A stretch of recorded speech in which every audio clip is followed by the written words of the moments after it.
mulai saja ya.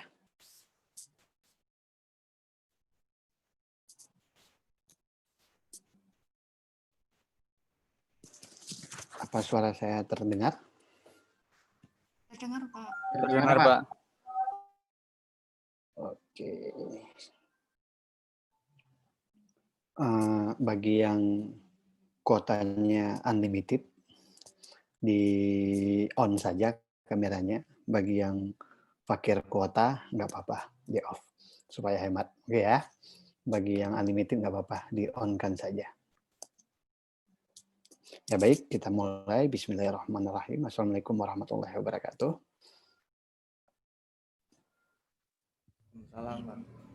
Waalaikumsalam warahmatullahi Waalaikumsalam wabarakatuh. warahmatullahi wabarakatuh. Selamat siang, salam sejahtera.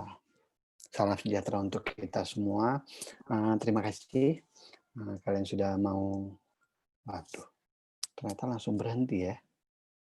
Apakah suara saya masih terdengar? Masih, Pak. Oke. Terdengar, Pak. Masih, Pak. Oh, masih ya, oke. Terima kasih bagi yang sudah bergabung di siang hari ini.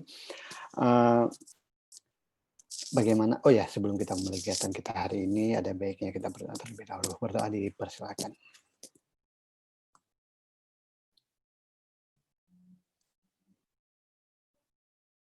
Berdoa selesai.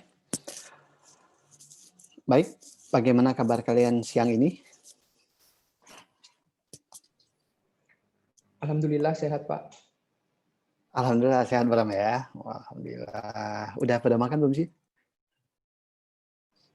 Belum, Pak. Cuman makan Belum. biskuit aja, Pak. Karena tadi habis kelas langsung ini. Oh gitu. Saya juga terus kalau boleh sedikit curhat, saya juga belum makan ini. Jadi tadi hanya makan kue meranti sepotong. Ada yang dari Medan, bawa kue meranti sepotong, sama minum kopi. Jadi saya juga belum makan siang ini ceritanya. Sama-sama ya kita belum makan siang. Oke, baik. Hari ini tidak ada presentasi kelompok. Hari ini presentasi dari saya. Saya akan sedikit membahas tentang apa yang disampaikan oleh kelompok berapa kemarin? Kelompok 4, kelompoknya si Advent. Benar ya, kelompoknya Advent ya? Iya, benar, Pak. Betul ya, oke ya. Kelompoknya si Advent. Kemarin kelompok Advent sudah membahas sedikit terkait buku yang dari Stephen Covey. Nah, di sana ada penjelasan sedikit dari buku tersebut. Nah, cuma saya ingin bercerita sedikit ini. Bercerita sedikit kepada kalian tentang sebuah, nanti akan kita lihat gambarannya seperti apa. Cerita seperti ini. Ada sebuah keluarga, itu kita bilang aja keluarga kecil dan bahagia lah. Keluarga kalian kelak insya Allah. Ya, keluarga kecil dan bahagia dengan satu orang anak kecil, kita andaikan itu sekitar ya playgroup atau TK gitulah. Oke ya.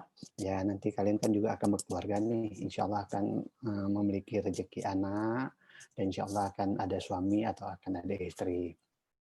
Bagi yang cowok ada istri ya. Jangan pernah bagi yang cowok akan ada suami. Saya sangat berharap tidak terjadi di kelas ini. Oke ya, ini diingat betul ini. Kemudian pada suatu hari, kita lanjut ya. Pada suatu hari di keluarga tersebut si istrinya udah bangun nih pagi-pagi, udah beres-beres, mencoba nyiapin sarapan segala macem.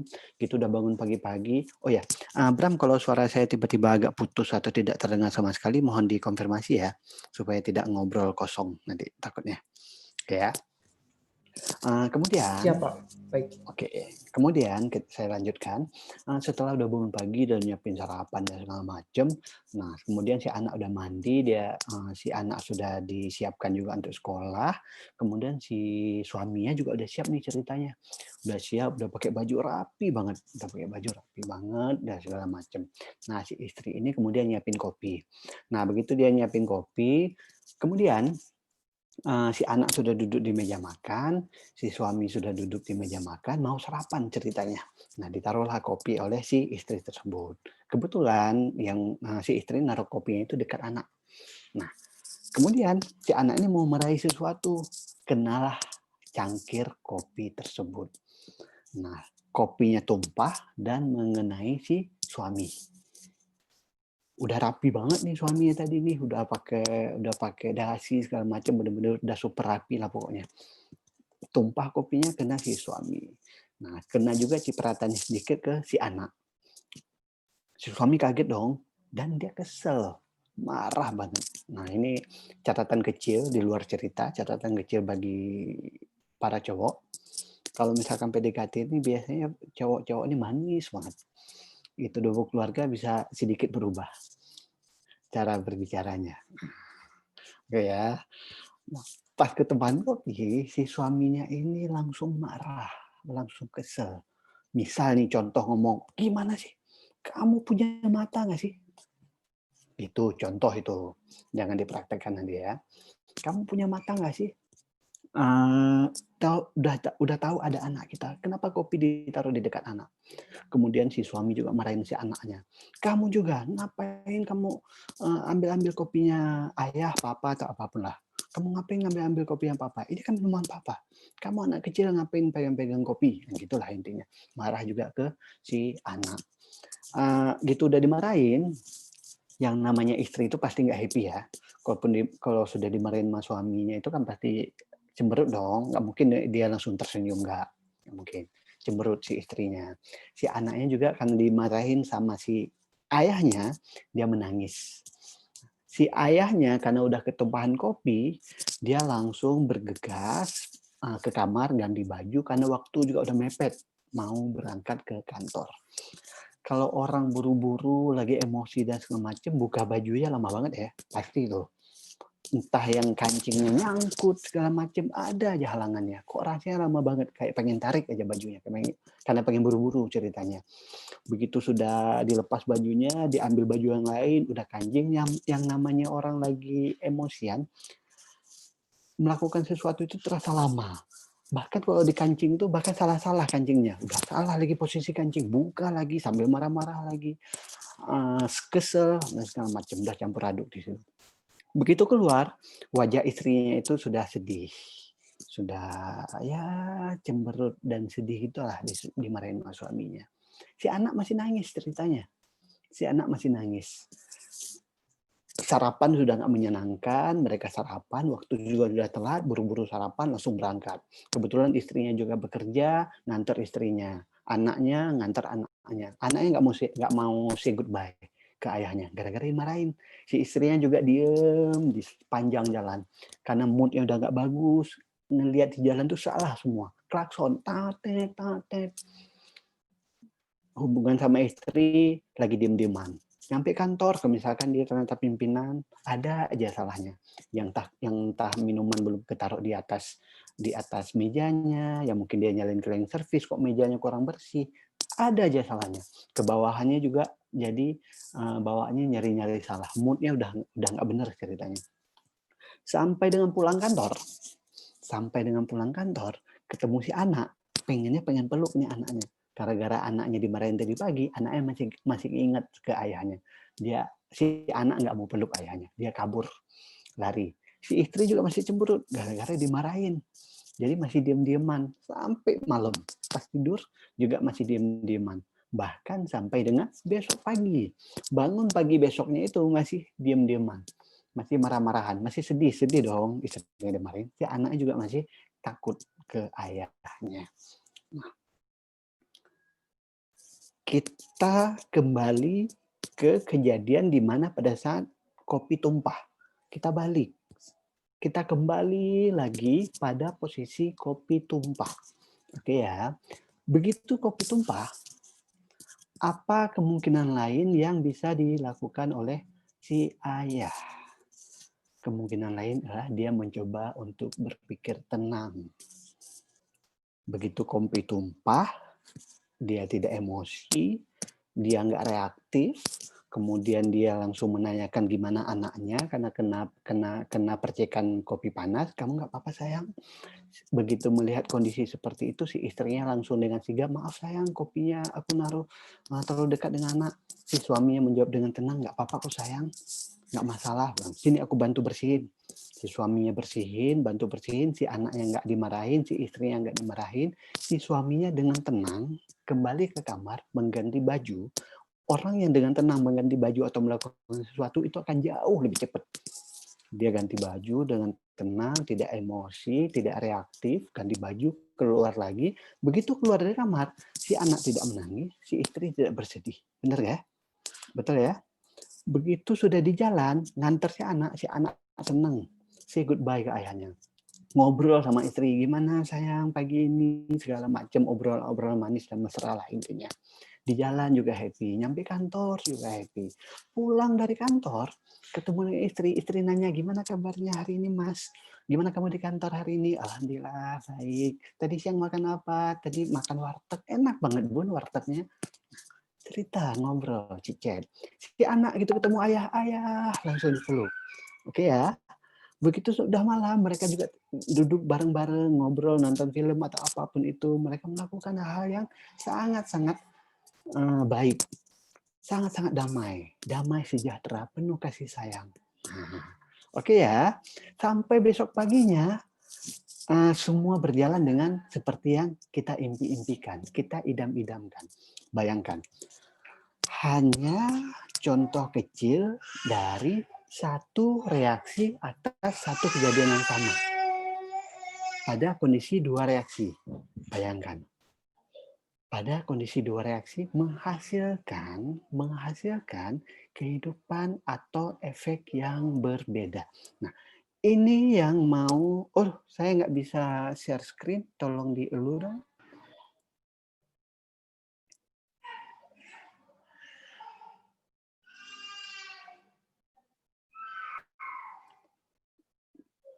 Masih belum bisa. Boleh diizinkan untuk, oke. Sudah, Pak. Oke. Ini yang disampaikan oleh si Stephen Covey. Stephen Covey itu menyampaikan bahwasanya dia menyampaikan sebuah teori di mana katanya ada sebuah teori yang dia mengatakan bahwasanya 90/10 prinsipal. Teori ini mengatakan bahwa kehidupan seseorang sebenarnya 90% dari kehidupan seseorang itu adalah hasil dari bagaimana dia bereaksi atas kejadian atau fenomena yang terjadi di sekitar dia.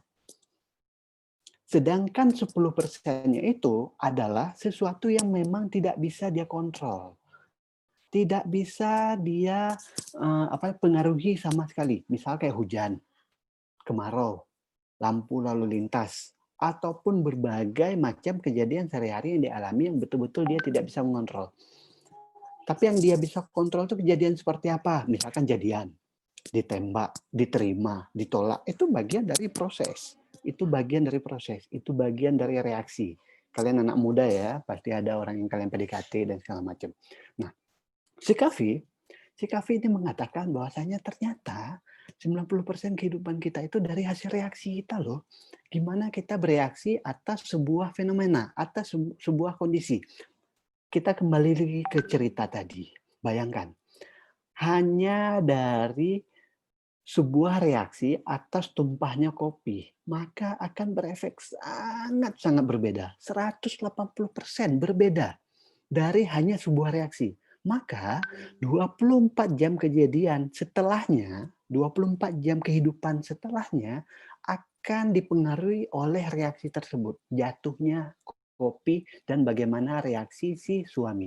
Betul? Betul ya?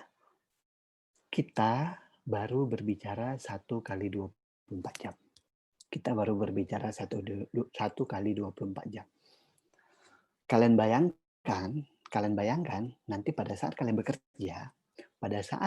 bekerja, seluruh keputusan kalian, seluruh reaksi yang kalian keluarkan itu akan mempengaruhi dalam waktu 1 minggu, 1 bulan, berbulan-bulan, 1 tahun, bertahun-tahun, bahkan sampai dengan kalian pensiun. Setiap keputusan dan setiap reaksi yang kalian keluarkan atas sebuah situasi, kondisi, dan fenomena yang terjadi di sekitar kalian akan mempengaruhi kehidupan kerja kalian. Pada pertemuan ini kita membahas tentang etos kerja. Pada pertemuan ini kita membahas tentang etika profesi. Tapi kalian bayangkan, apabila ternyata kalian nanti kalian nanti akan mengeluarkan sebuah reaksi, kemudian memunculkan sebuah tindakan, kemudian memunculkan sebuah perbuatan, yang perbuatan itu akan mempengaruhi diri kalian selama jangka waktu bahkan bertahun-tahun. Bayangkan apabila ternyata reaksi yang kalian keluarkan, perbuatan yang kalian keluarkan itu adalah berbentuk hal-hal yang bersifat fraud, hal-hal yang bersifat tercela, hal-hal yang tidak etis, hal-hal yang tidak baik. Maka apa yang akan kalian dapatkan? Persis seperti ceritanya keluarga kecil tadi. Si suami akan mendapatkan sesuai dengan reaksi yang dia keluarkan, sesuai dengan perkataan yang dia keluarkan, sesuai dengan perbuatan yang dia lakukan. Maka dia akan mendapatkan dampak 90% kehidupan dia dalam 1 kali 24 jam sesuai dengan reaksi yang dia keluarkan, sesuai dengan perbuatan yang dia lakukan. Begitu juga pada saat nanti kalian bekerja. Bayangkan, apakah kalian akan mau mengorbankan sisa hidup masa kerja kalian 20 tahun yang akan datang dengan perbuatan kecurangan, fraud, perbuatan tercela, perbuatan tidak etis, perbuatan tidak baik yang kalian lakukan saat ini? Apakah kalian mau mengorbankan itu? Saya kira enggak. Saya kira enggak. Gimana caranya, Pak? Gimana caranya supaya saya bisa mengeluarkan reaksi terbaik? Kalian pernah nonton apa namanya film Avengers yang Endgame? Pernah ya? Di dalam itu ada sebuah tokoh yang namanya Dr. Strange. Pernah lihat bagaimana ternyata Dr. Strange itu memperkirakan berjuta-juta kemungkinan apabila ternyata mereka memutuskan sebuah keputusan, mengambil sebuah keputusan, betul ya? Pada berbagai keputusan yang diambil akan menghasilkan dampak yang berbeda-beda. Pada berapa keputusan yang mereka akan mencapai sebuah kemenangan. Hanya 1 banding berjuta-juta ya, kalau saya tidak salah ya. Hanya 1 berbanding berjuta-juta. Dari 1 keputusan, hanya 1 kemungkinan mereka bisa menang. Nah, di dalam kehidupan kita, sebenarnya kita juga bisa melakukan hal yang sama. Seperti yang Dr. Strange lakukan. Tetapi mungkin tidak sampai dengan jutaan kemungkinan. Bahkan tidak sampai dengan ribuan kemungkinan. Bahkan tidak sampai dengan ratusan kemungkinan. Tetapi mungkin bisa pada berbagai kemungkinan. Bisa puluhan, bisa ratusan. Tapi kita bisa melakukan itu. Bagaimana caranya? Belajar. Mulai sekarang. Belajar untuk mencoba mengambil sebuah reaksi yang terbaik. Mencoba berpikir secara cepat, belajar secara cepat, mengambil reaksi yang terbaik, kemudian melakukan sebuah keputusan, kemudian melakukan sebuah perbuatan yang itu adalah kemungkinan terbaik. Yang itu adalah kemungkinan terbaik. Caranya dengan belajar. Tidak mungkin tiba-tiba kita dapat berkah untuk bisa melakukan itu. Enggak. Makanya oleh karena itu, kadang-kadang kan orang ngomong, cobalah untuk berpikir lebih panjang, jangan berpikir pendek. Karena yang namanya misalkan kita lagi emosi, itu memang kita tidak akan pernah bisa mengeluarkan sebuah keputusan terbaik. Jadi kalau misalkan ada di sini cewek-cewek ini lagi emosi ke cowoknya ini, nah jangan mengambil keputusan pada saat kalian sedang marah. Biasanya itu akan memberikan efek keputusan yang sedikit keliru. Begitu juga pada saat kalian berinteraksi dengan orang tua kalian. Begitu juga pada saat kalian berinteraksi dengan rekan kerja kalian.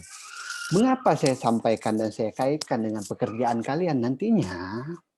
Karena pada saat kalian bekerja, kalian sekarang belum mengalaminya ya, tapi pada saat kalian bekerja, kalian akan menghabiskan waktu lebih kurang sekitar 8 jam. berinteraksi dengan rekan kerja kalian, atasan, rekan kerja, bawahan, dan kalian akan berinteraksi dengan rentang waktu yang sangat lama. Tidak hanya sehari, Senin sampai Jumat. Tidak hanya Senin sampai Jumat, bahkan bertahun-tahun. Kalian bayangkan apabila ternyata kalian tidak mau untuk mencoba concern dan belajar bagaimana kalian bisa mengambil sebuah keputusan yang paling tepat atas sebuah fenomena atau kejadian yang terjadi di sekitar kalian. Maka berubah nih kalian. Jadi ceritanya kalian jadi kayak Dr. Strange gitu. Tapi ya nggak usah pakai jurus-jurus gitu ya. Nggak usah pakai jurus-jurus seperti itu. Tapi kalian betul-betul belajar untuk menjadi seperti Dr. Strange. Kalau saya ngelakuin ini, kemungkinan akan berdampaknya seperti apa ya? Kalau saya ngomong seperti ini, kemungkinan dampaknya seperti apa ya? Kalau saya bereaksi seperti ini, kemungkinan dampaknya akan seperti apa ya? Itu harus diambil dalam waktu sesingkat mungkin, benar ya? Sesingkat mungkin, nggak mungkin dong kayak sinetron. Kalau di sinetron kan pernah nonton sinetron RCTI atau SCTV ya? Saya pernah nonton itu. Bukan pernah nonton tiba-tiba memang niat nonton, enggak, memang tertonton karena saya tidak suka nonton sinetron, terus terang ini kalau boleh jujur, tidak mau jaga-jaga image jaim, enggak, tapi saya memang enggak suka nonton sinetron, tapi saya pernah tertonton sinetron di mana pada saat mereka ngomong dalam hati itu terucap ya, wah, apa yang sedang dia pikirkan, kalau saya ngelakuin ini dia bakal marah enggak ya? Itu mirip kayak sinetron sebenarnya yang terjadi di kehidupan nyata, tapi harus cepat. Tapi harus cepat kalian bereaksi, harus cepat kalian mengambil keputusan. Persis seperti ceritanya sinetron tersebut. Itulah mengapa saya sangat menekankan kalian mulai dari sekarang belajar. Supaya tidak ada yang namanya penyesalan di masa yang akan datang. Pada saat kalian melakukan fraud, pada saat kalian melakukan perbuatan yang tidak baik, pada saat kalian melakukan perbuatan tercela, baru kemudian pada saat kalian mendapatkan dampaknya, kalian baru berkata, kok saya ngelakuin ini sih? Kok saya ngelakuin ini sih? Kok saya ngomong seperti ini sih? Satu hal yang perlu ditekankan di sini adalah pada saat saya ngomong seperti ini tidak berarti apa yang saya alami itu sudah ideal. Apa yang saya ucapkan itu sudah ideal. Enggak. Setiap orang itu berproses dan setiap orang itu belajar. Sampai kapan Pak belajarnya? Sepanjang hidup kalian. Bahkan sampai dengan nanti kalian pensiun. Yang menjadi titik penting di sini adalah jangan pernah berhenti untuk belajar. Jangan pernah berhenti untuk belajar. Terutama untuk mengembangkan kepribadian kalian. Mengapa ini penting? Karena ini akan berdampak kepada diri kalian sendiri. Akan berdampak pada saat nanti kalian bekerja. Bayangkan pada saat nanti kalian sudah bekerja, kemudian kalian melakukan sesuatu, kemudian kalian menyesal bertahun-tahun. Waduh, dan itu berdampak kepada karir kalian, dan itu berdampak kepada relationship kalian di kantor, dan itu berdampak kepada lingkungan kalian di kantor. Siapa sih yang senang pada saat kalian datang ke kantor? Ternyata kalian adalah orang yang dimusuhi. Ternyata kalian adalah orang yang dijauhi. Ternyata kalian adalah orang yang tidak mau diajak untuk berkolaborasi. Nggak ada dong. Nggak seneng ya. Nggak enak ya. Itu berangkat kantor, ternyata kantor adalah wilayah atau lingkungan yang saya sendiri tidak nyaman untuk masuk. Dikarenakan oleh perbuatan atau sikap saya sendiri. Ini menjadi penting bagaimana ternyata ke depan kalian bisa menghindari perbuatan-perbuatan, apalagi ternyata perbuatan itu terkait dengan fraud, terkait dengan korupsi. Bayangkan, apabila ternyata kalian tidak berpikir panjang, kalian tidak mencoba untuk menjadi Dr. Strange, maka dampak yang kalian alami akan sangat-sangat signifikan. Akan sangat-sangat merugikan kalian. Dan kita tidak berbicara lagi dalam jangka waktu 1 kali 24 jam. Tapi sudah dalam jangka waktu yang sangat lama. Bayangkan apabila ternyata kalian melakukan perbuatan curang, kemudian kalian pindah ke instansi yang lain atau pindah ke kantor yang lain, apa yang akan kalian bawa? Orang akan mengatakan, oh Itu si Fulan yang kemarin dia melakukan SPJ fiktif loh. Oh, itu si Fulan yang kemarin nyolong uang kantor loh. Oh, itu si Fulan yang kemarin ketahuan ketangkep ketangkep jaksa atau ketangkep pihak KPK karena korupsi loh. Apakah itu yang akan kalian bawa? Sampai kapan itu akan kalian bawa? Sampai kalian tidak tahu kapan itu akan hilang dari ingatan orang. Dan kemungkinan itu akan ada terus. Pada saat kalian mulai sekarang belajar untuk menjadi Dr. Strange, harusnya itu tidak terjadi. Mulai sekarang, mumpung kalian muda.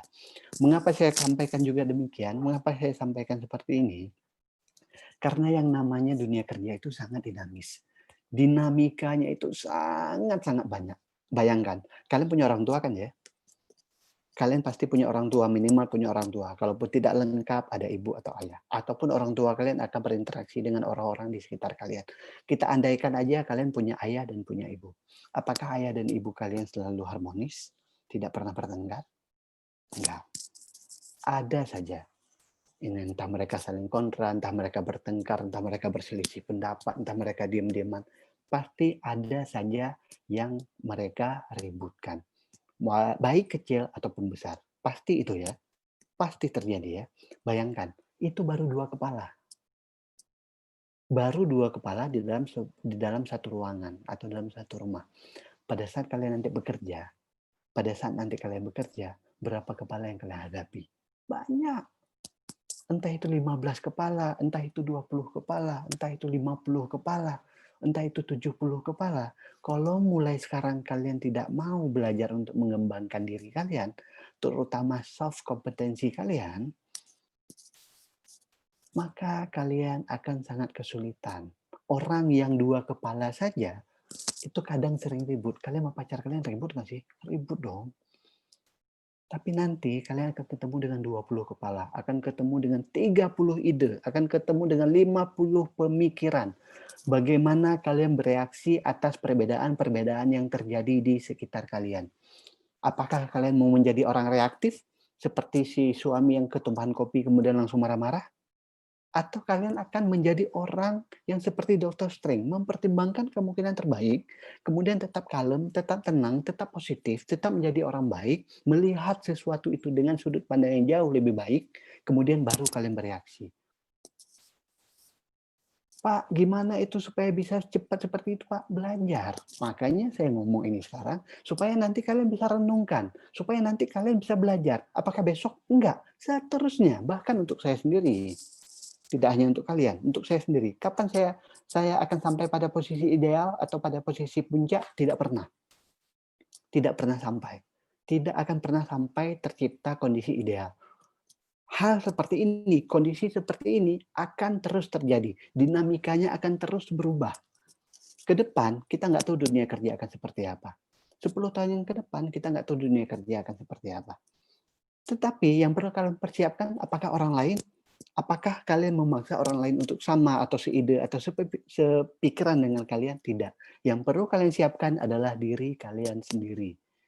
Bagaimana ternyata kalian mampu untuk mengeluarkan reaksi yang terbaik. Reaksi itu akan terproksi, akan terwakilkan melalui perkataan, melalui perbuatan. Ini menjadi penting saya sampaikan di kelas ini, seperti apa yang disampaikan oleh si Coffee, karena ini akan menjadi bekal kalian. Menghadapi puluhan kepala, bahkan mungkin ratusan kepala, pada saat kalian memasuki dunia kerja. Dunia kerja itu sangat-sangat beragam, sangat-sangat berbeda kondisinya. Kalian nanti akan ada PKL ya, minimal kalian nanti akan mendapatkan istilahnya kayak semi bekerja. Kalian coba lihatlah bagaimana perbedaan-perbedaan yang terjadi di dalam dunia kerja. Bagaimana konflik-konflik yang terjadi dalam dunia kerja. Yang perlu sedikit saya tekankan, saya nanti mohon teman-teman kalau misalkan ada yang ditanyakan langsung ditanyakan saja, atau nanti saya persilahkan boleh. Cuman saya ingin kalian sedikit bukan bertanya ke saya sih, kita diskusi bareng-bareng, andai kata ada yang ingin ditanyakan, langsung ditanyakan, jangan sungkan-sungkan. Terkait apapun itu nanti akan kita kembangkan dan kita kaitkan dengan teori yang saya sampaikan di hari ini. Nantinya pada saat ternyata kalian akan menghadapi perbedaan-perbedaan di dalam dunia kerja yang akan kalian masuki, kalian kan kalau dari informasi kan belum tentu masuk seluruhnya di Kementerian Keuangan ya. Tetapi harapan pertama saya adalah dengan saya berkoar-koar seperti ini, kalian masuknya ke Menkyu sebenarnya. Harapan saya. Karena supaya saya nggak capek koar-koar. Dan begitu kalian masuk ke Menkyu, kalian sudah paham apa yang harusnya kalian lakukan. Dengan salah satunya, baru salah satu ya, banyak masih lain. Salah satu adalah konsep yang sedang kita bahas hari ini. Pada saat nanti kalian menghadapi perbedaan di dalam dunia kerja kalian, seharusnya kalian juga seperti yang saya sampaikan di awal, pernah saya sampaikan sebelumnya. Apabila kalian memberi nasihat, apabila kalian ingin mengatakan sesuatu nasihat ke orang lain, dengan tetap mengutamakan kesantunan. Betul ya? Tetap mengutamakan kesantunan dan cara yang santun. Misalkan, di dalam sebuah forum, ada orang menyampaikan sebuah presentasi, kemudian kalian dalam hati sebenarnya sedikit mengontra dengan orang tersebut. Cara santunnya, cara terbaiknya adalah, mungkin ada cara lain ya, monggo dicarikan. Cara terbaiknya salah satunya adalah dengan cara, mungkin kalian sedikit memuji dulu. Waduh, apa yang telah Bapak atau Ibu sampaikan sudah sangat luar biasa menurut saya, tetapi akan sangat lengkap lagi apabila ternyata kita bisa menambahkan bla bla bla bla bla. Kita muji dulu dong.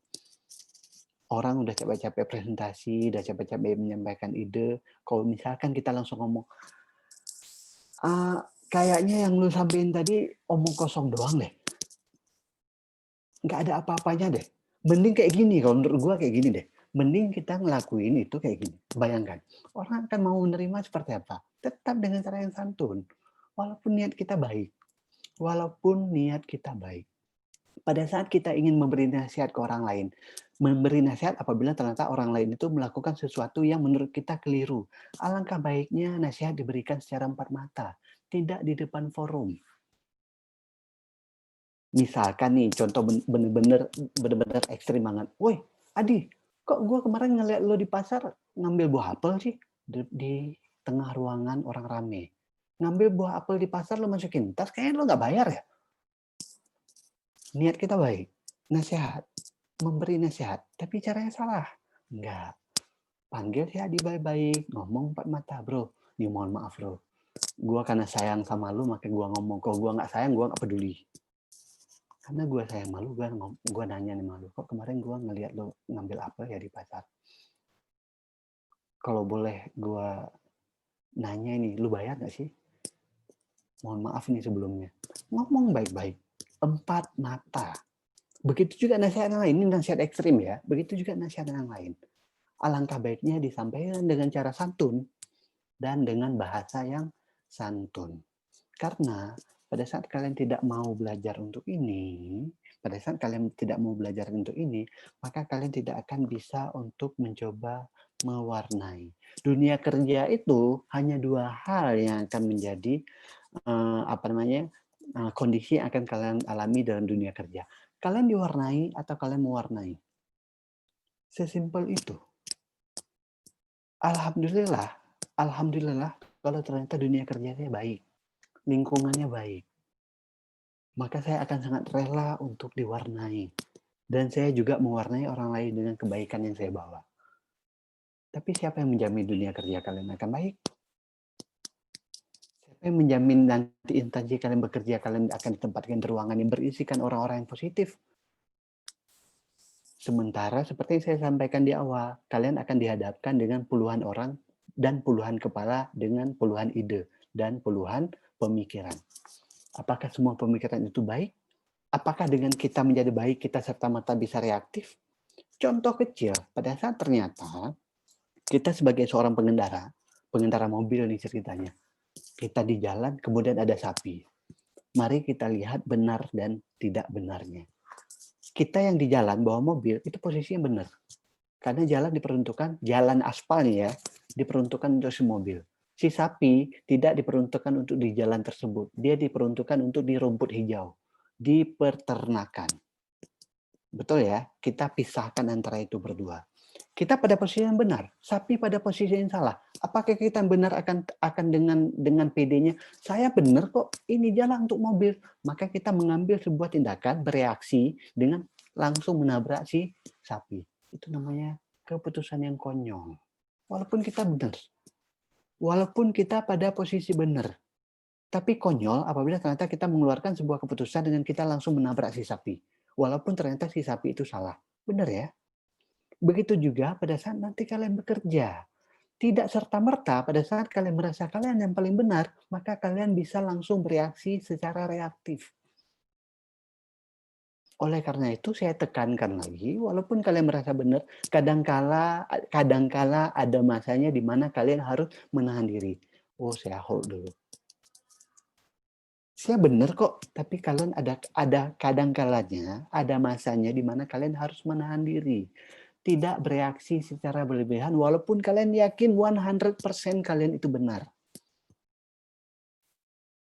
Begitu kalian mencoba menahan diri, kalian bisa berpikir dengan sedikit tenang, kalian akan mencoba mengambil sebuah keputusan yang jauh lebih baik.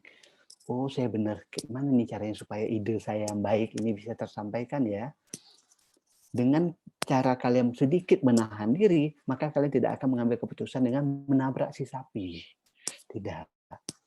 Kalian menahan diri, entah kalian melakukan klakson, ataukah kalian keluar dari mobil untuk menghalau si sapi, dan pada akhirnya si sapi pergi, mobil kalian tetap bisa melaju. Di dunia kerja, hal yang sama bisa kalian lakukan.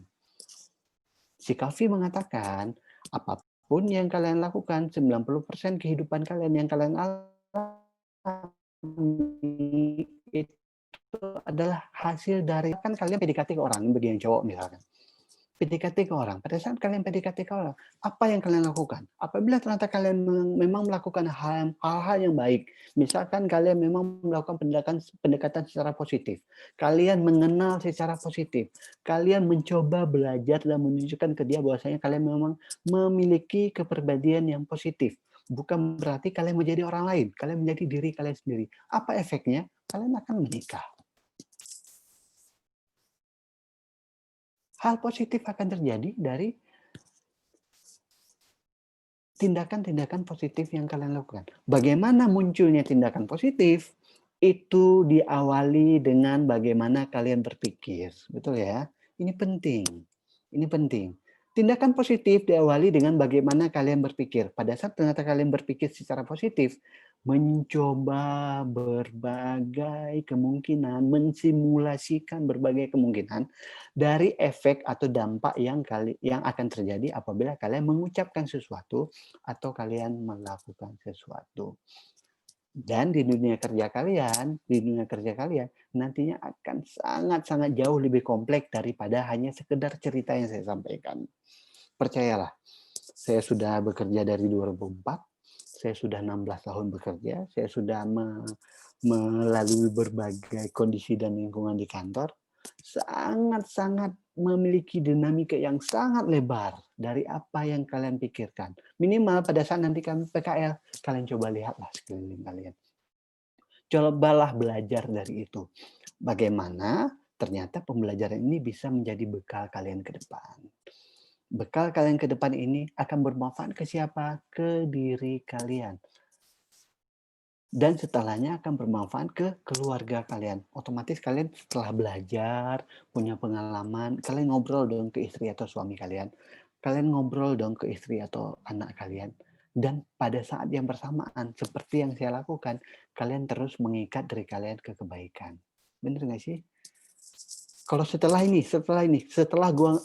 gua ngomong seperti ini, kemudian kita off dari Zoom meeting seperti ini, kemudian saya di luar melakukan sesuatu yang jelek, melakukan sesuatu yang tercela, melakukan perbuatan yang tidak baik, saya pasti malu dong. Waduh, gua aja udah ngomong ke mahasiswa gua berkoar-koar seperti ini, masa gua ngelakuin ini? Dan dengan kita melakukan ini, kita akan selalu sampai pada titik introspeksi diri, evaluasi diri. Benar nggak sih? Benar ya?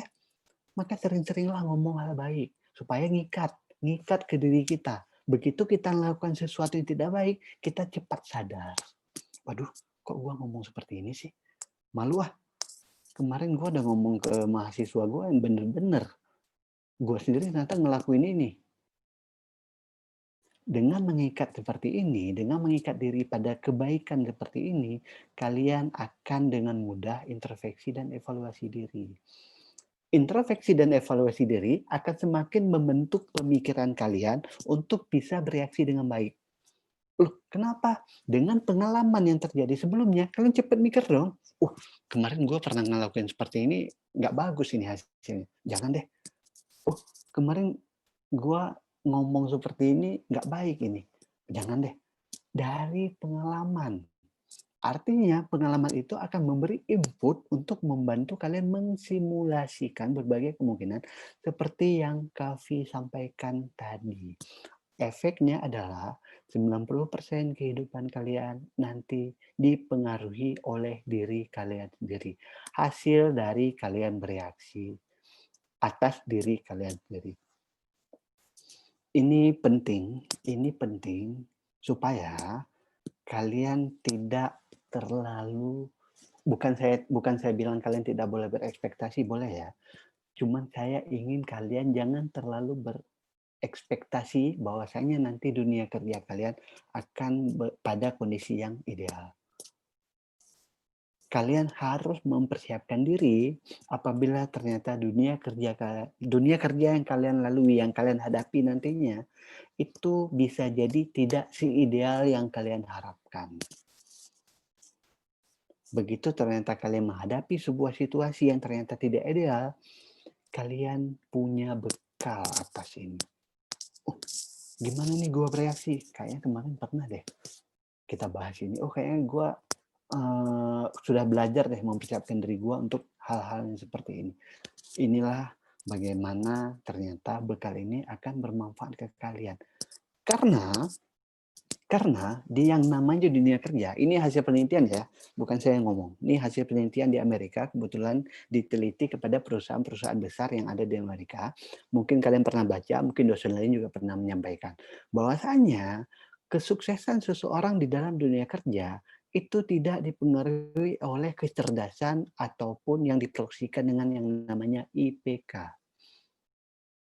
IPK seseorang semakin tinggi tidak akan memberi jaminan bahwasanya dia akan sukses di dalam dunia kerja. IPK hanya nomor sekian jauh.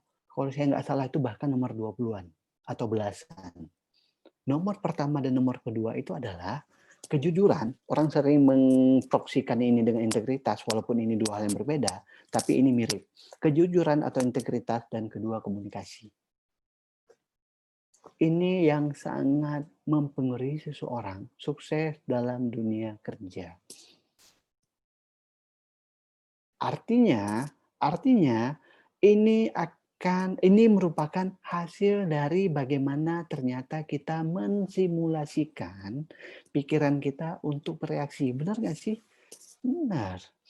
Pada saat ternyata kita sudah punya konsep yang sangat kuat, gua pokoknya harus jujur.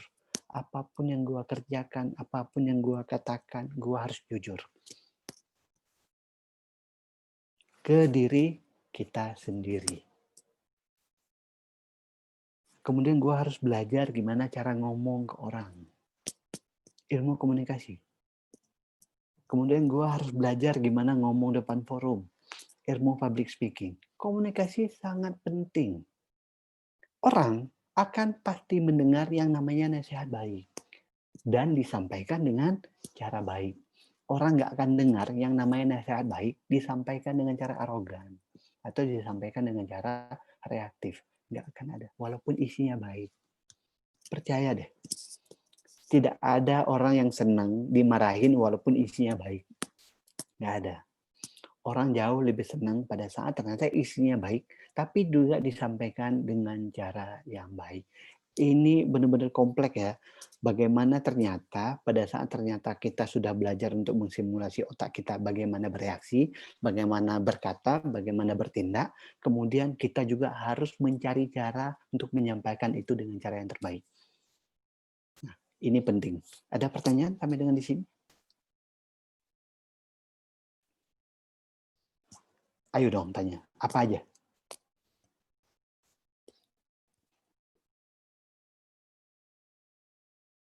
Ada yang ingin kita diskusikan sampai dengan di sini?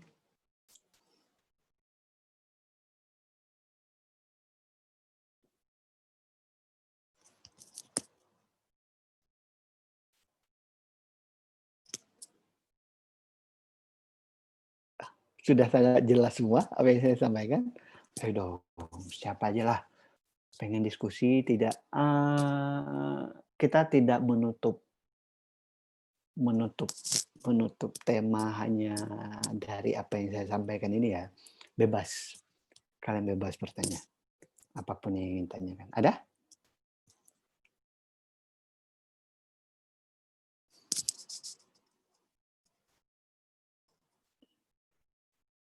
Saya masih menunggu, ada yang mau bertanya?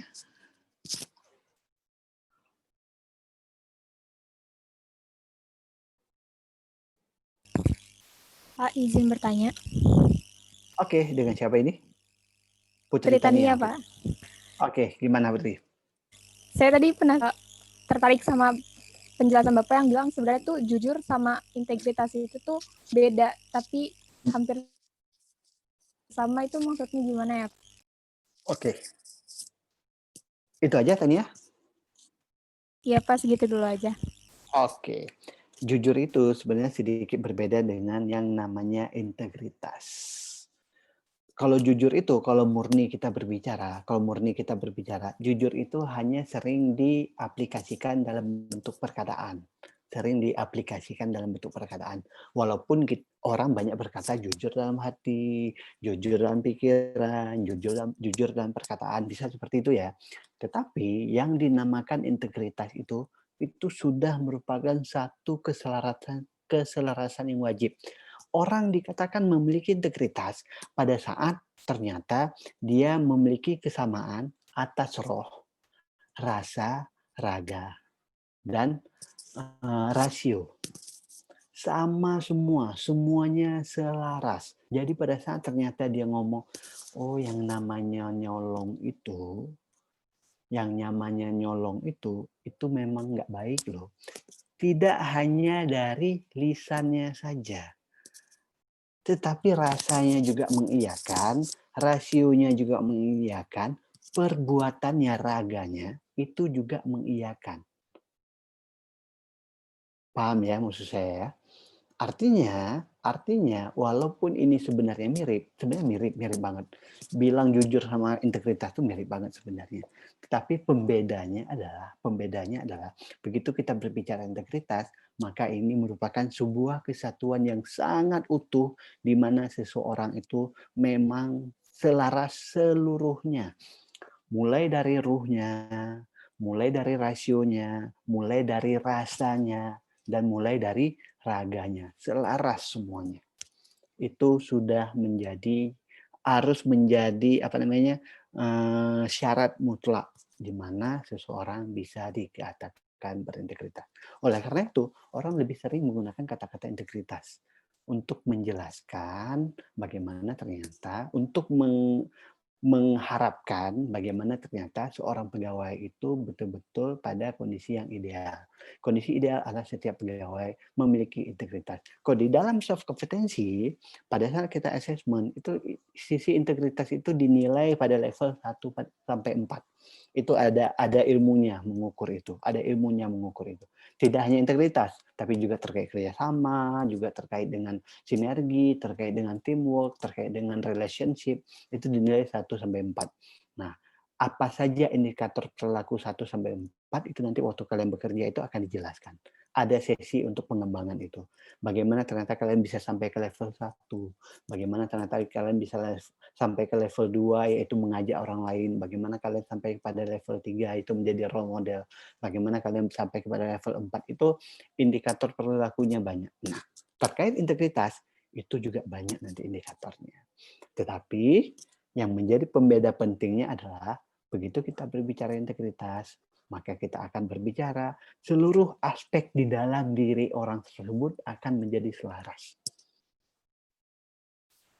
Begitu ternyata kita melihat seseorang, misalkan saya nggak mau kasih contoh orang lain deh, saya begitu ngomong di sini baik bla bla bla bla, di luar sana saya ngomong sesuatu yang berkebalikan, itu langsung dikatakan bahwasanya saya tidak berintegritas.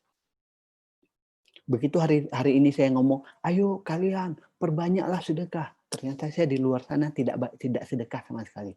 Bahkan pelit untuk sedekah. Itu namanya orang tidak berintegritas. Saya tidak berintegritas. Karena nggak selaras. Yang di pikiran saya apa, yang di mulut saya apa, yang saya lakukan apa. Begitu Tania. Terima kasih, Pak. Oke, ada lagi yang ingin kita diskusikan? Ada lagi yang ingin bertanya?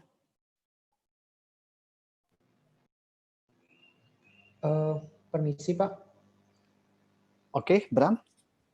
mungkin ini Pak, saya agak tertarik tadi yang dengan penyampaian dari Bapak yang ini, bahwasanya bisa jadi kita nanti berada pada lingkungan atau tempat kerja yang itu tidak ideal, Pak. Katakanlah kita masuk ke satu kantor X. Nah, dia itu di kantor X itu hampir semua pegawainya itu, bahkan pimpinan dari atas sampai bawah itu semuanya banyak melakukan yang namanya fraud atau lain-lain gitu, Pak. Nah, ketika kita itu di sana, terus misalkan kita itu kalau tidak ikut-ikutan gitu, Pak, itu kita ditekan, diancam, bahkan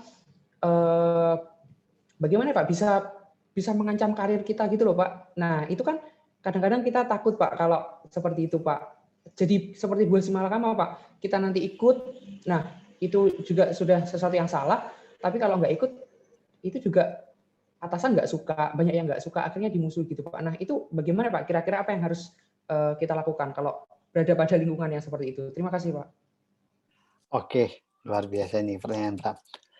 Ini memang sesuatu yang sangat tidak kita harapkan terjadi ya. Oke ya, termasuk saya. Saya juga sangat berharap nanti karena saya dipindah bekerja, saya tidak dipindah ke tempat yang seperti itu. Harapan kita. Tapi apakah yang terjadi demikian? Belum tentu. Tuhan pasti memberikan apa yang kita butuhkan, bukan apa yang kita inginkan. Itu garis bawahnya dulu ya. Oke. Pada saat ternyata kalian masuk ke dalam dunia kerja, seperti yang saya sampaikan sebelumnya, dua pilihan kalian, benar nggak? Diwarnai atau mewarnai. Ya, oke. Apabila ternyata kita sudah belajar di awal banget ya, di awal banget, bagaimana ternyata kita melihat sebuah konsep kebenaran. Kebenaran yang betul-betul dipisahkan antara kebenaran hasil konvensi, ya, dan kebenaran dari hasil dan kebenaran yang bersumber dari moral tertinggi, yaitu keyakinan, ketuhanan. Ya. Bagaimana kebenaran dari hasil konvensi dan kebenaran dari moral tertinggi. Kita sudah bahas itu di awal ya. Nah, apabila ternyata kita sudah punya konsep itu, harusnya andai kata ternyata kita masuk ke dalam lingkungan yang memang dipenuhi dengan unsur fraud, kita dengan orang yang telah memiliki konsep kebenaran dari sumber moral tertinggi yaitu Tuhan, harusnya tidak ikut-ikutan untuk melakukan yang sama. Aduh Pak, gimana kalau saya malah dimarahi, dijauhi, karir saya malah tidak baik.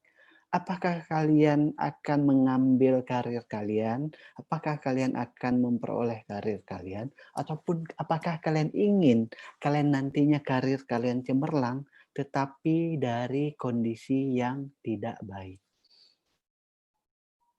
Pilihan sebenarnya. Seperti yang saya sampaikan. Seperti yang Kavi sampaikan. Oh, hari ini saya promosi loh. Dulu saya 5 tahun yang lalu itu promosi. Sekarang promosi lagi. Oh, karir saya begitu melejit. Tapi ternyata saya dapatkan itu dari saya ikut-ikutan lingkungan yang tidak baik. Apa yang akan saya dapatkan? Saya pasti akan mendapatkan yang dari perbuatan yang saya lakukan. Kalau dalam ilmu bahasa sehari-hari kita itu dikatakan karma. Kavi juga mengatakan demikian. 90% kehidupan kalian merupakan hasil dari reaksi yang kalian lakukan. Reaksi itu adalah perbuatan dan perkataan. Pada saat ternyata kalian melakukan sekarang A, maka kalian akan mendapatkan dampak dari perbuatan kalian hari ini. Apakah besok? Enggak, belum tentu. Apakah minggu depan? Belum tentu. Apakah bulan depan? Belum tentu. Apakah tahun depan? Belum tentu. Bisa berpuluh-puluh tahun yang akan datang. Tetapi pada saat ternyata kita sudah memiliki konsep kebenaran yang betul-betul sudah bersumber dari nilai moral tertinggi, yaitu Tuhan, harusnya kita tidak ikut ini. Loh, gimana caranya, Pak? Supaya memang kita betul-betul, misalkan nih, ceritanya kita betul-betul tidak mau ikut hal seperti ini, apakah kita menasihati atau seperti apa? Hal terbaik yang bisa kalian lakukan sebelum kalian menasihati orang lain adalah kalian memberi contoh. Gini nih, cara melakukan sebuah kebaikan. Kalian belum ngomong nih ke orang, kalian belum ngasih nasihat nih ke orang, tapi kalian langsung tunjukin ke diri kalian. Gini loh cara melakukan kebaikan tuh, gini loh caranya. Kalian nggak ngasih nasihat, tapi kalian langsung memberi sebuah gambaran contoh bagaimana menjadi orang yang baik. Maka buatlah diri kalian itu menjadi contoh bagi orang lain. Urusan mereka menerima, urusan mereka tidak menerima, itu adalah urusan belakangan. Orang di luar sana bebas berpersepsi. Kehidupan ini penuh dengan persepsi. Sebagai contoh, ada seorang bapak dan ada seorang anak. Pergi ke pasar, mereka punya uang banyak. Pergi ke pasar beli unta. Begitu beli unta, mereka jalan dari pasar ke rumah mereka. Saking senangnya, si bapak ini naikin si anaknya ke unta.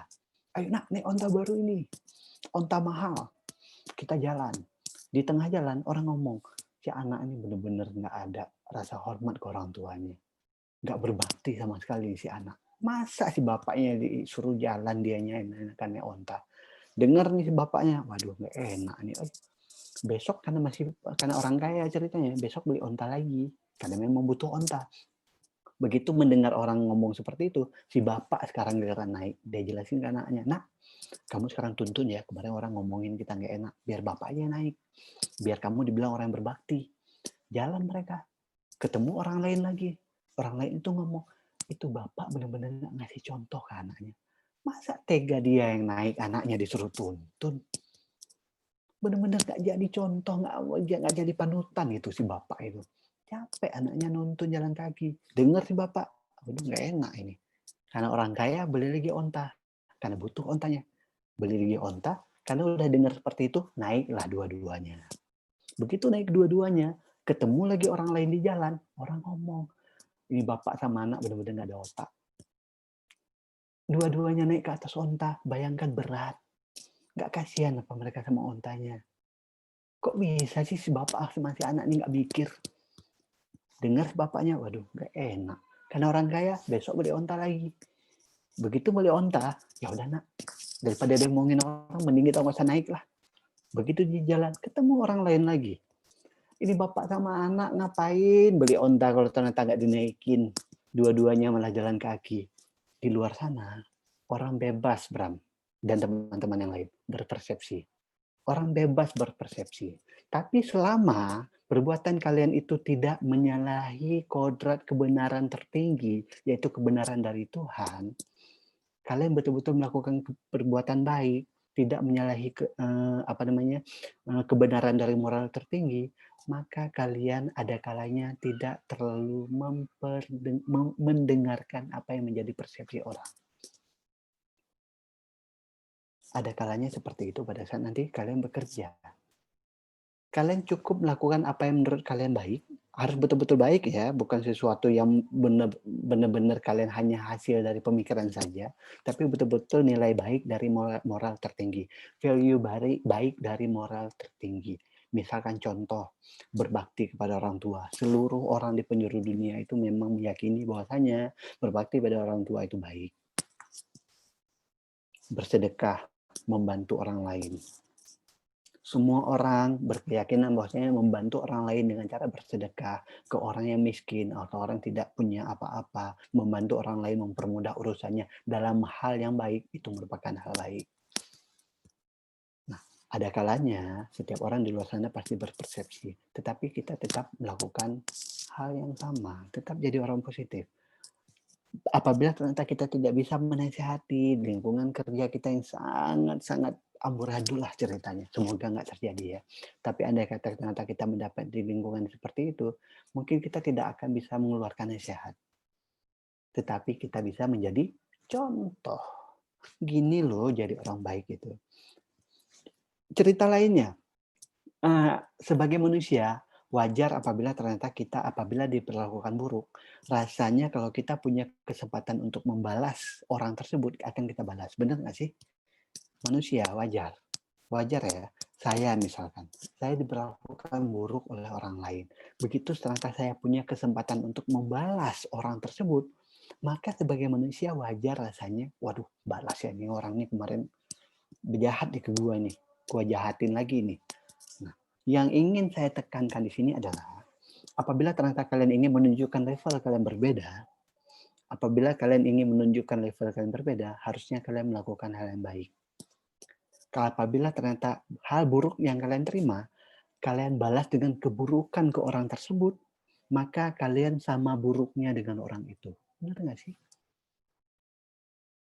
Artinya kalian tidak menunjukkan level yang berbeda. Kalau mau menunjukin level yang berbeda, gua ini nggak sama lo sama lu. Lu jahat ke gua kan, gua baikin lu. Level kita beda bro. Karena lu jahat ke gua, level gua tuh jauh di atas lu, gua baikin lu. Gua akan baik ke lu. Gua tidak akan balas lu. Kalau emang gua bisa bantu lu, gua bantu lu. Loh bro, kok baik banget sih? Gua kemarin jahatin lu ternyata bantuin gua. Karena level kita beda bro. Level kita beda. Kalau mau nunjukin level itu, gitu caranya. Bukan malah ngebales hal buruk. Karena kalau ngebales hal buruk, berarti kita sama buruknya. Padahal yang kita benci itu apa? Sifatnya, perbuatannya, bukan orangnya. Betul ya? Apabila ternyata kita membenci sifat dan perbuatannya, mengapa kita melakukan hal yang sama? Padahal jelas-jelas sifat dan perbuatan itu kita benci. Tetapi malah kita juga melakukan hal itu dengan cara membalas. Harusnya enggak. Harusnya tetap melakukan hal baik. Kalau nanti di dunia kerja kalian seperti itu, kalian diperlakukan buruk, tunjukkan level kalian. Bahwasanya kalian berbeda. Gua beda bro. Kalian bisa berbuat buruk ke gua. Enggak. Gua levelnya beda sama kalian semua. Dalam hati nih ceritanya. Jangan kalau misalkan dikeluarkan jadi sombong ceritanya. Jadi nggak santun ceritanya, beda. Kayak sinetron tadi. Dalam hati ceritanya. Level gua beda bro. Lo jahatin gua. Ini dunia kerja ceritanya. Lo jahatin gua bales lo dengan cara yang baik. Caranya gimana? Minimal banget memberi contoh, role model. Gini loh jadi orang baik. Nah, gitu misalkan. Bisa ya dipahami ya? Apa namanya? Gimana caranya untuk menjadi seperti ini? Belajar. Nggak mungkin orang serta-merta langsung. Karena yang namanya manusia itu pasti kepengen bales. Nggak mungkin. Orang saya juga seperti itu kok. Gitu ada orang jahat ke saya itu rasanya pengen bales. Pengen bales. Tapi begitu saya punya konsep ini, saya langsung berpikir, waduh, apa ya kira-kira yang bisa gue lakukan supaya gue tuh beda ya, supaya gue tuh levelnya, gue pengen nunjukin level gue tuh beda sama dia. Maka kita belajar untuk melakukan hal baik. Prosesnya supaya sampai seperti ini, belajar. Tidak serta-merta langsung terjadi, enggak. Belajar. Semua hal. Dan ini akan mempengaruhi kompetensi diri kalian. Soft kompetensi kalian akan semakin baik. Dengan cara belajar. Ini memang wajib, harus belajar. Oleh karena itu, adanya kelas ini, adanya mata kuliah ini merupakan salah satu media agar supaya kita semua belajar. Agar supaya kita semua belajar. Setelah nanti kalian bekerja, saya juga kembali ke kantor dan bekerja. Saya terus terngiang-ngiang dengan apa yang saya sampaikan. Saya terus terngiang-ngiang dengan apa yang saya pelajari. Dan saya akan terus belajar dari kondisi sehari-hari yang saya dapatkan di dunia kerja kalian. Mengapa dunia kerja yang sangat saya tekankan? Karena dunia kerja yang sangat banyak kalian habiskan waktu kalian. Begitu kalian belajar hal-hal baik setiap harinya, kalian pulang ke keluarga kalian, kalian temui anak-anak kalian, kalian temui istri atau suami kalian, kalian juga menyebar kebaikan yang sama. Suami atau istri kalian juga menyebar kebaikan yang sama. Anak-anak kalian juga menyebar kebaikan yang sama. Dan pada akhirnya, efek ini akan memberi kontribusi ke bangsa kita, ke Indonesia, ke masyarakat kita. Jadi jangan pernah berkata, waduh, gua ini apa ya, kok kayaknya nggak bisa kontribusi apapun ya, ke negara gua ya, ke bangsa gua ya, ke masyarakat gua ya, ke daerah gua ya, apa ya kontribusi gua? Lakukan yang apa yang saya sampaikan.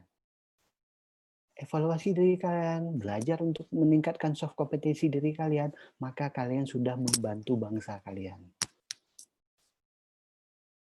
Di jalan misalkan, seberapa orang yang sering kita, apakah kalian termasuk, semoga enggak ya, pada saat ternyata kita mendapati sebuah mobil menurunkan kaca dan membuang sampah melewati kaca mobilnya.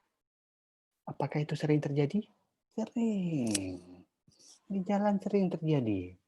Apakah apa yang saya lakukan? Apa yang kalian lakukan? Apakah berdiam diri? Hal minimal yang kalian lakukan adalah tidak melakukan hal yang sama. Tunjukkan level kalian berbeda. Buanglah sampah, siapkan sampah di mobil kalian sendiri, di motor kalian sendiri, di saku celana kalian sendiri, di dalam tas kalian sendiri. Begitu kalian ketemu tempat sampah, kalian buang sampah pada tempatnya. Tidak buang sampah di jalan. Tunjukkan level kalian berbeda. Itu hal yang pertama yang kalian lakukan. Sekaligus memberi contoh ke orang. Oh, gini loh cara buang sampah yang baik. Hal yang kedua yang kalian lakukan baru memberi nasihat secara santun. Enggak serta-merta begitu kalian lihat orang buang sampah dari mobil, mobilnya sedang berhenti, kalian ketok kacanya, woi, punya otak nggak sih lu ke buang sampah sembarangan? Enggak juga. Harus dengan cara yang baik. Bu, mohon maaf, sampahnya dibuang yang baik dong. Kasihan ini kotor di jalan, atau apapun bahasa kalian dari hasil kalian belajar communication skill. Kalian sampaikan itu hal baik ke orang lain.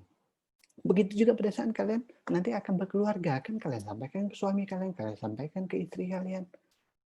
Ajarkan ke anak-anak kalian, ayo buang sampah sesuai dengan tempatnya ya. Kalau emang belum ketemu tempat sampah, jangan buang di jalan ya. Itu baru dari satu hal kecil. Satu hal kecil, buang sampah. Padahal kehidupan kita itu banyak banget ya. Berbagai hal yang terjadi dalam kehidupan kita ya. Nggak bisa dong kita mikir satu persatu, kita siapkan diri kita, oh kalau ada kejadian ini harus ini, kalau ada kejadian ini harus ini, kalau ada kejadian ini gimana ya simulasinya, gini. Nggak mungkin kita bisa berpikir dalam satu masa yang sama. Tetapi kita harus menjalaninya dan belajar dari itu. Benar ya? Harus menjalaninya dan belajar dari itu. Baru kita tahu. Maka oleh dari seluruh pembelajaran dan kehidupan yang kalian lalui, itu akan membentuk diri kalian. Semakin banyak kalian belajar, akan semakin baik soft kompetensi kalian. Akan semakin baik bagaimana kalian menjadi role model ke orang lain. Dan pada akhirnya, kalian akan menyebarkan hal-hal positif terhadap semua hal. Begitu Bram dan teman-teman. Dari bagaimana ternyata nanti pada saat ternyata kalian ditempatkan di lingkungan, andai kata semoga tidak ditempatkan di lingkungan yang memang seperti itu, banyak hal yang bisa kalian lakukan. Tapi yang pertama, dimulai dari diri kalian sendiri. Oke ya Bram ya, dan teman-teman ya. Baik Pak, terima kasih. Oke, ada lagi yang ingin ditanyakan? Atau didiskusikan? Atau Pak, sudah... dengan siapa ini? Maria.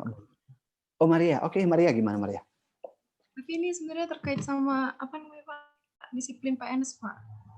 Oh ya, oke. Gimana? Ini kan Pak, kalau contohnya tiap tahun tuh, kalau contohnya buka berita gitu, apalagi kalau apa namanya ya libur-libur nasional yang panjang kayak mungkin libur akhir tahun atau libur lebaran gitu Pak.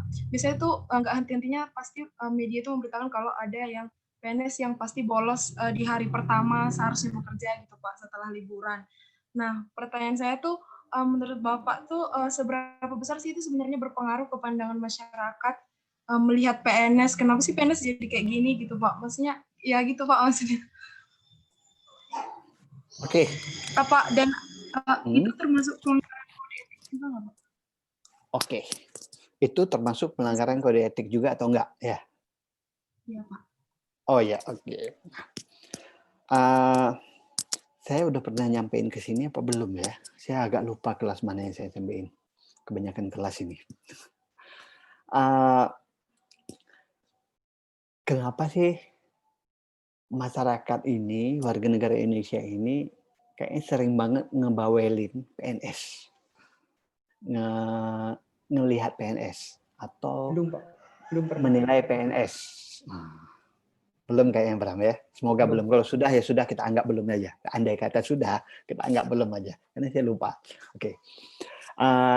Analoginya adalah pada saat misalkan nih saya bekerja di dalam sebuah perusahaan, perusahaan itu milik keluarga.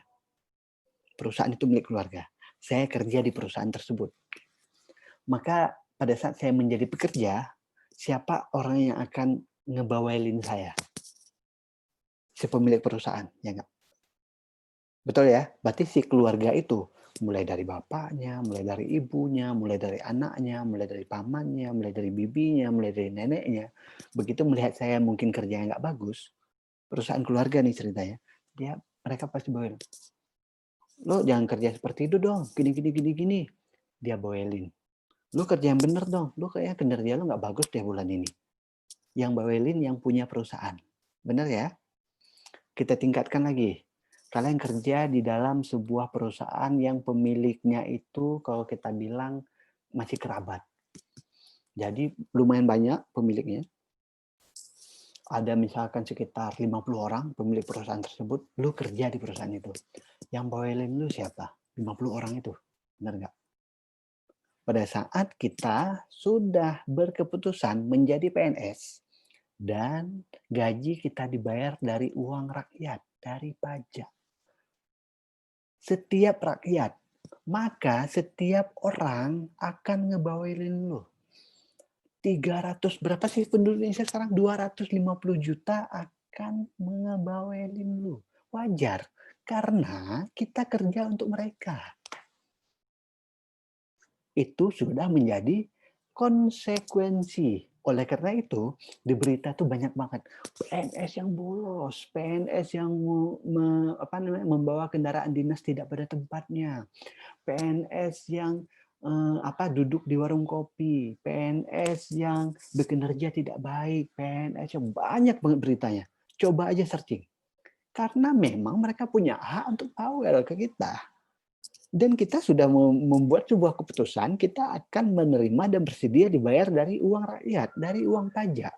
Itu adalah konsekuensi. Maka menjadi tantangan bagi kita, menjadi tantangan bagi kalian kan akan menjadi PNS juga ceritanya ya. Ayo kita ubah image itu. Emang bisa kita ubah image itu? Bisa kok. Orang di luar negara sana banyak itu. Yang PNS-nya begitu sangat baik, diagungkan sama masyarakatnya, mereka sangat percaya dengan pemerintahnya. Banyak di luar sana. Bisa mereka lakukan itu. Berarti kita juga bisa. Nah, karena kalian akan menjadi PNS, karena kalian akan masuk ke dalam dunia itu, termasuk saya sudah jadi PNS, ayo kita bareng-bareng. Kita ubah image itu. Kita ubah image PNS yang seperti diberitakan itu. Loh, Pak, apakah bisa hilang semuanya? Bisa. Dimulai dari siapa, Pak? Dari kita masing-masing. Dimulai dari kita masing-masing. Kita tidak akan bisa mengubah orang lain. Kalau dari kita sendiri kita ubah. Makanya ada quote yang sering mengatakan bahwasanya saya pada saat besar pengen mengubah dunia. Begitu saya sudah besar, ternyata saya tidak mampu mengubah dunia. Saya hanya mampu mengubah sebuah negara. Begitu saya ingin mengubah sebuah negara, ternyata saya tidak mampu. Saya akan menurunkan lagi, saya mengubah sebuah masyarakat. Begitu saya mengubah masyarakat, saya tidak mampu. Saya akan mengubah keluarga. Begitu mengubah keluarga, saya juga nggak mampu. Ternyata yang saya mampu apa? Mengubah diri saya sendiri. Begitu saya mengubah diri saya sendiri, ternyata saya mampu mengubah dunia. Berarti setiap dari apa yang terjadi, itu adalah dimulai dari hal kecil. Mengubah diri kita sendiri. Belajar. Terkait dengan apa yang diberitakan tadi, terkait dengan apa yang diberitakan itu, menjadi tantangan. Bagaimana ternyata PNS termasuk kalian. Jangan menjadi bagian dari berita yang negatif. Itu dimulai dari diri kalian sendiri. Tantangannya adalah itu, mengubah image. Apakah itu termasuk pelanggaran kode etik? Itu termasuk pelanggaran kode etik. Jelas termasuk pelanggaran kode etik apabila ternyata ada PNS yang bolos bekerja tidak atas izin dari atasan ataupun tidak atas sebuah kondisi yang urgent, kondisi yang force majeure, kondisi yang darurat. Kondisi darurat itu seperti apa?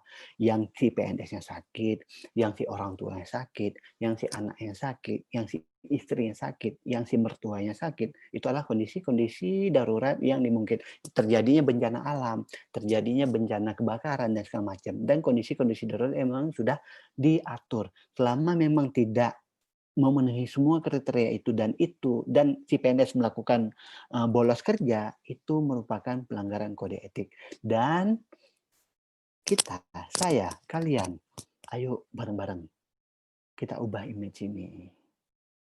Kita ubah image ini. Bagaimana ternyata kita semua betul-betul melakukan hal-hal sesuai dengan yang diatur, ya sesuai dengan yang ada di dalam kode etik PNS itu sendiri. Lah kok banyak banget aturannya sih PNS ini? Itu konsekuensi. Kalau memang tidak mau diikat dengan aturan yang membuat PNS ini dibawelin 250 juta orang, jangan jadi PNS. Simpel itu sih. Kalau emang mau dibawelin seperti ini, siap dibawelin seperti ini, dan tidak mau dibawelin seperti ini dan tetap mau jadi PNS, ubah diri kita sendiri. Ubah dulu diri kita sendiri. Ke depan, waktu saya jam 4 sudah harus off ya. Mungkin jam 4:05 mungkin saya langsung off. Saya ingat banget cerita pada saat saya nonton Discovery Channel, saya pernah cerita belum tentang Denmark dikit sebelumnya. Saya udah pernah cerita belum, Bram? Belum, Pak. Belum ya, saya cerita sedikit. Saya persingkat ceritanya. Saya pernah nonton sebuah Discovery Channel, itu warga negara Denmark. Itu ditanyain seperti ini pertanyaannya. Ini ibu-ibu ceritanya, kok kamu rela sih pajak penghasilan kamu dipotong sampai dengan 40%? Bayangin, 40% loh. Pajak penghasilannya dipotong pajak oleh negara 40%. Dan si ibunya rela. Kalau misalkan gajinya kita bilang aja misalkan 5 juta. 5 juta. 40% itu berapa?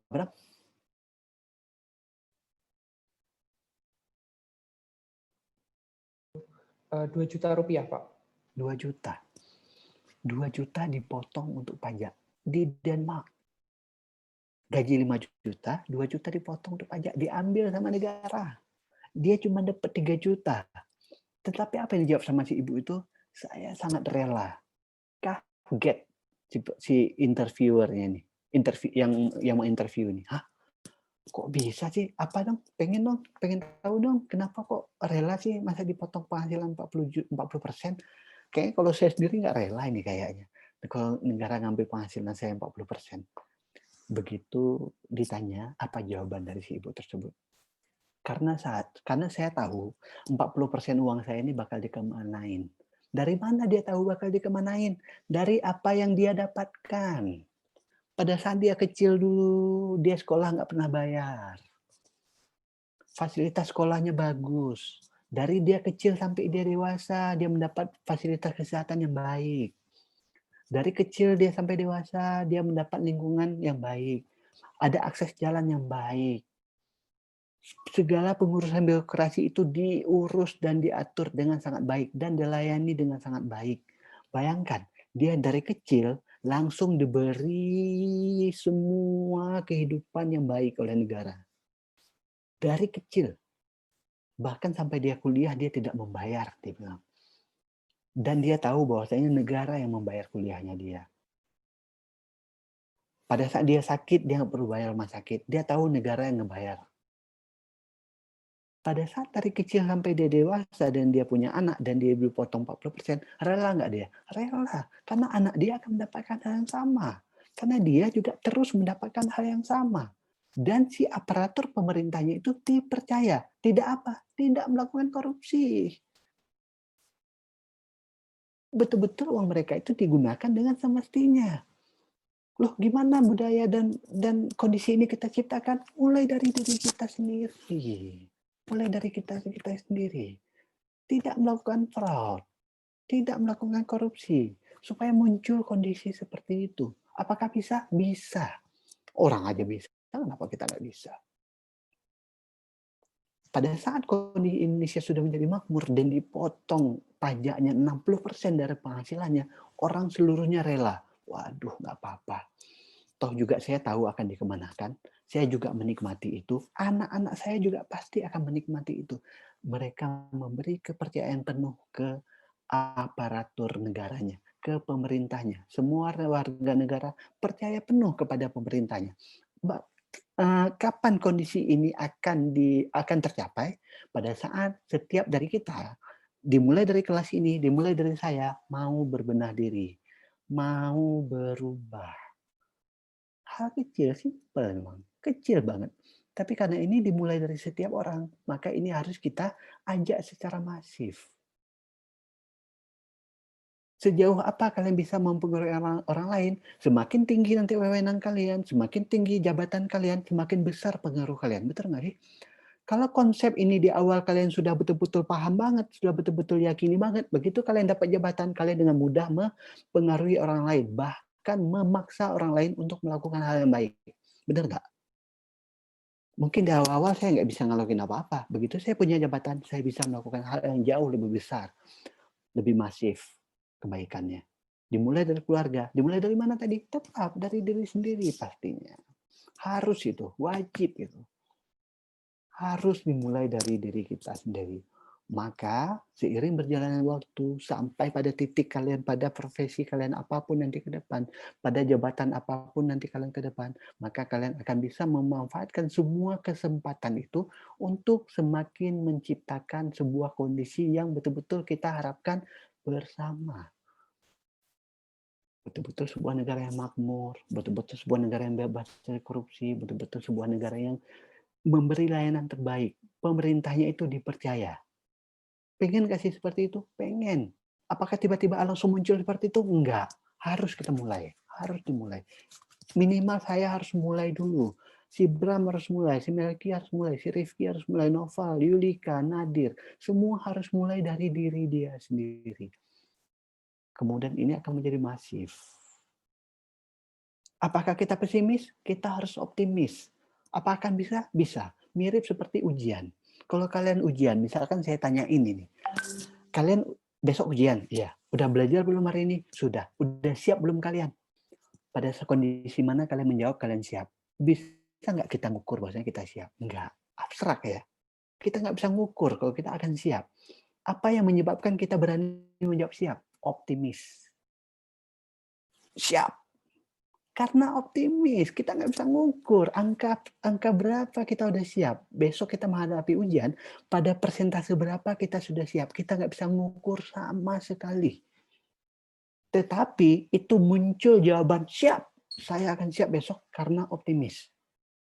Oke ya. Oke, udah.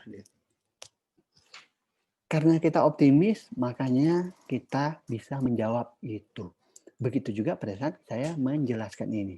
Apabila dari setiap kita itu optimis, maka kita juga akan bisa menciptakan kondisi itu. Betul?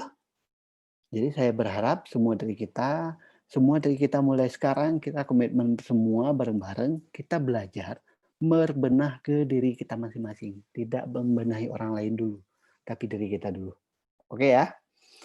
Karena ini udah jam 4, saya harus ada keperluan yang harus saya lakukan. Saya akhiri sampai di sini. Terima kasih bagi yang sudah diskusi, bagi yang berpartisipasi aktif, dan bagi yang mau mendengarkan. Yang terpenting adalah mau mencoba belajar. Saya berharap seluruh kelas ini mau mencoba belajar. Sekian dari saya akhiri dengan mengucapkan alhamdulillahirabbil alamin. Terima kasih semuanya. Saya akhiri. Assalamualaikum warahmatullahi wabarakatuh. Waalaikumsalam warahmatullahi wabarakatuh. Terima kasih, Pak. Terima kasih, Pak. Terima kasih, Pak. Terima kasih banyak, Pak.